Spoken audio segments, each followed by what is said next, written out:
A study called New Trends in Affordable Housing in the GCC looks at the latest trends and achievements of countries in the GCC to address the demand-supply gap in their housing sector.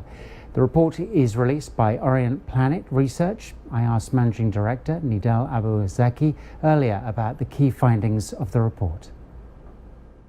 The population in the GCC will reach about 52 million people by next year, out of which 50% of it is young generation. So those who have immediate demand for affordable housing, or they will have demand in the coming few years.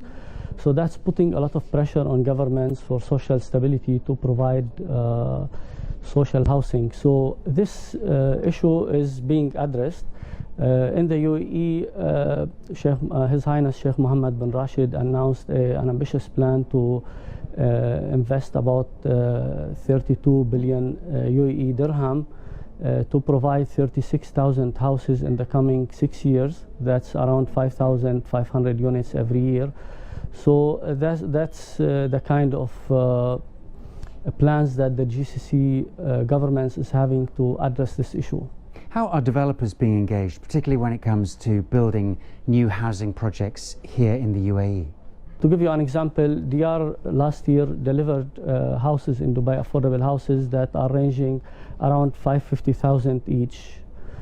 So that's kind of affordable housing. In Abu Dhabi Housing Authority have signed with Mudon to deliver affordable housing solutions for UAE nationals in Abu Dhabi.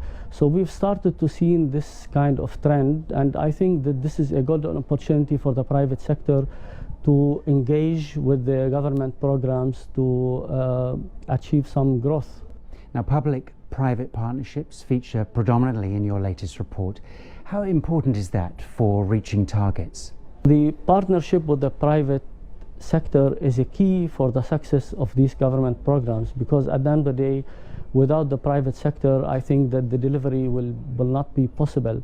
And also the private sector should see the opportunities that the government bodies are providing to them in order to engage them in these programs, and so that it will create sustainability, because I think that the luxury category is going to be limited, while the affordable housing structure, the plan is continuous and it's having some kind of sustainability. So I think that it's very important that this cycle includes the government bodies and the private sector.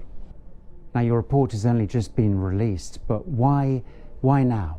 We feel that it's the right time to address this issue. There is a huge gap between demand and supply, and with all the government efforts, I think that the gap is not bridged till now.